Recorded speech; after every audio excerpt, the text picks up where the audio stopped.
Baik, selamat malam untuk kita semua. Terima kasih waktu dan kesempatan yang diberikan kepada saya. Atas nama istri Maria Taek, NIM 2103030108, kelas C semester 2, program studi sosiologi, Fakultas Ilmu Sosial dan Politik, Universitas Nusa Tenggara Kupang. Di video kali ini saya akan mereview buku yang kedua dengan tema kesadaran gadget. Pemikiran, kemauan, dan tindakan kolektif di era media sosial. Kesadaran gadget, saya akan memulai dari pengertian gadget. Gadget adalah benda, dan dalam pengertian sederhana, ini tidak dapat disangkal, tetapi itu juga benar dalam pengertian Heidegger, atau lebih tepatnya itu bisa benar.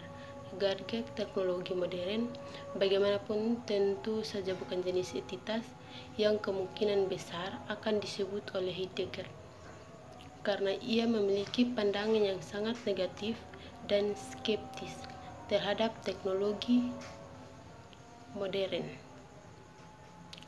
Kemungkinan keberatan terhadap kucing yang mementingkan gadget sebagai hal-hal dalam pengertian Heidegger. Langkah pertama adalah mengusulkan bahwa gadget berkumpul dengan cara yang lebih kompleks daripada hal yang sederhana. Itu membutuhkan lebih dari satu fungsi, artinya itu memerlukan tingkat kerumitan yang tidak ada misalnya palu, dan di dalam menganggap itu memiliki kapasitas di luar hubungan alat belaka. Dalam konteks sosial manusia, fungsi utamanya atau keterjangkauan menggunakan istilah yang lebih berguna secara teknis adalah untuk memukul paku. Palu secara umum adalah peralatan terpisah yang mereka memainkan, tetapi satu-satunya. Gadget telah menjadi digital dan berjejaring, tetapi pada saat yang sama mereka perlu ditentukan oleh karakter perbatasan mereka. Benda mereka hanya melebur ke dalam sistem teknis yang lebih luas.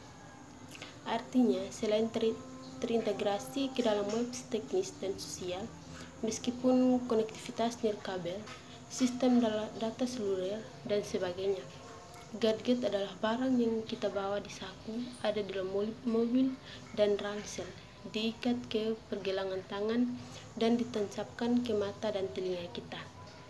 Gadget memiliki bentuk, wujud, dan keberadaan material mereka. Mereka dapat dipindahkan, dijatuhkan, dipatahkan, dan ditampilkan. Dalam mendefinisikan gadget sebagai entitas diskrit dengan batas bagian dalam dan luar, sesuatu yang dapat dipegang dan ditangkap, kita dapat menarik gagasan tentang objek teknis. Ensemble gadget, selain sebagai perangkat pribadi yang terpisah, gadget adalah bagian dari sistem hubungan sosial yang lebih umum. Ini adalah sesuatu yang lebih seperti mesin yang melampaui perangkat pribadi dan beroperasi pada tingkat makro atau molar yang dibentuk oleh kombinasi beberapa bagian. Perlu ada pemahaman bahwa dengan bumi atau pengakuan atas materialitas mendasar dari segala sesuatu, kita juga harus menyadari bahwa dalam gadget ini memiliki serangkaian tantangannya sendiri di luar resonansi internal langsung dari gadget itu sendiri. Misalnya dalam hal penggunaan bahan tanah jarang ekstraksi dan penggunanya sangat bermasalah dalam segala hal. Berbagai cara termasuk eksploitasi tenaga kerja. Ini berarti bahwa setiap pengembangan gadget sebagai hal dalam jangka panjang harus menjawab pertanyaan yang lebih luas tentang lingkungan, keberlanjutan produksi, dan lain-lain. Tantangan gadget. Merefleksikan tantangan pose gadget harus membawa kita kembali ke Heidegger. Teknologi itu sendiri merupakan istilah yang diperdebatkan, tetapi salah satu ciri definisinya adalah sebagai bentuk hubungan dengan dunia, yaitu sebagai sesuatu yang mempengaruhi atau menggunakan istilah Heidegger, menantang dunia. Ketika manusia mulai memahami dunia sebagai hadiah, sebagai entitas untuk dipahami, dipecah, dikuasai, dan ditangkap, maka ada bahaya. Bahaya muncul ketika teknologi diarahkan untuk mengendalikan dan mendominasi lingkungan dan penggunaannya. Berurusan dengan dunia dengan cara ini, sebagaimana dibentuk oleh objek daripada benda, adalah apa yang Heidegger lihat sebagai esensi dari teknologi modern, atau apa yang disebut dengan Gestalt, yang diterjemahkan secara beragam sebagai instruksi atau personality. Dunia modern ini telah mendominasi, namun ini bukan sekedar pertanyaan tentang persepsi. Pergeseran sikap belaka tidak berdaya untuk memunculkan hal sebagai sesuatu aspek pemikiran Heidegger ini, dan bukan hanya pemikiran tetapi juga sifat destruktif teknologi yang mudah terlihat di dunia, menimbulkan pertanyaan serius tentang bagaimana kita dapat menggunakan peralatan dengan penuh perhatian tanpa berurusan dengan dunia hanya sebagai kumpulan objek yang akan dilucuti dari hal mereka. Dispositif teknokapital. Gadget beroperasi dalam kondisi material yang konkret. Ada batasan signifikan, kontrol dan sumber keterasingan dan eksploitasi dalam dispositif menyeluruh mereka. Seperti disebut sebelumnya, dispositif merupakan ensemble yang benar-benar heterogen. Dispositif yang saat ini mendominasi masyarakat barat dan sebagian besar dunia yang lebih luas dalam berbagai tingkat intensitas dan totalitas adalah teknokapitalisme. Kesadaran gadget yang memahami zaman teknologi kini kita saat ini sebagai konfigurasi khusus kapitalisme, dan berpendapat bahwa terlepas dari pertentangan para pemikiran postmodern pasca industri dan pasca Marxis tertentu, tetap saja bahwa hubungan produksi kapitalis dan keharusan untuk memaksimalkan akumulasi model terus menjadi kekuatan konstitusi sentral. Produksi komoditas dan kerja upaya untuk modal masih ada sebagai prinsip perorganisasian yang eksploitasi dan keterasingan tenaga kerja, produksi untuk keuntungan daripada penggunaan dan pasar kapitalis hubungan pertukaran. Dispositif teknokapitalis yang disatukan oleh logika akumulasi kapital. Dan memang di saat kondisi yang semakin menantang untuk mencari keuntungan, keharusan ini yang menjelaskan perkembangan teknologi dan memuaskan kebutuhan manusia menuju menangkap kecerdasan dan meminggirkan tenaga kerja. Dari sudut pandang dispositif teknokapitalis, gadget bermanfaat 5 kali lipat. Pertama, sebagai komoditas di dalam dan dari dirinya sendiri.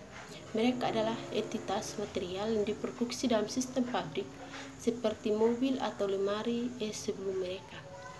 Mereka berfungsional, dapat dipertukarkan di pasar, dan tentu saja objek sebanyak mereka diproduksi dan diedarkan seperti itu. Yang kedua, mereka juga merupakan platform untuk produksi dan sirkulasi komoditas digital lebih lanjut. Dengan demikian, mereka berfungsi sebagai fasilitator dari serangkaian pertukaran lain yang menelan seluruh jaringan kerja. Sirkulasi dan realisasi semua transaksi ini lebih lanjut terjadi melalui objek digital yang dihosting oleh gadget dalam bentuk aplikasi yang memfasilitasi hiburan online, game, jejaring sosial, dan sebagainya. Ketiga, gadget menyediakan sarana untuk lapisan lain pertukaran komoditas dalam bentuk memfasilitasi layanan lebih lanjut independen dari gadget ini sendiri, pengiriman makanan, taksi, kencan, dan sebagainya. Penggunaan keempat, mereka yang menyangkut utilitas mereka dalam hal kontrol dan manajemen. Banyak aplikasi telah dibuat untuk mengatur dan mengelola tenaga kerja secara mikro hingga fraktal. Materialisme gadget. Namun gadget menciptakan dinamika baru di mana ketegangan ini menjadi sangat padat hingga hampir tidak terlihat. Ia beroperasi secara simultan dalam keadaan periodik. Di antara cara-cara konsumsi dan produksi langsung, ia juga mencangkup momen substantif Ketidakjelasan ini yang menjelaskan beberapa wacana utopis, kapitalisme digital, serta kimberg-utopianisme. Keyakinan bahwa kita entah bagaimana telah melampaui hubungan modal dan tenaga kerja, bahwa eksploitasi dan keterasingan telah diatasi. Dalam semua cara ini, gadget menjadi komoditas unggulan yang instansi dispositif teknokapitalis dan menjadikannya kehadiran imanen dalam kehidupan sehari-hari. Ini adalah kesadaran yang dibingkai, ditampung, dan dimodulasi oleh gadget. Itu adalah gadget sebagai batasan dan dari kondisi material kita. Kritik terhadap objek gadget. Ada tubuh teori kritis yang signifikan dan beragam yang dapat kita tarik untuk memperkuat kritik terhadap benda gadget dan mendukung advokasi benda gadget.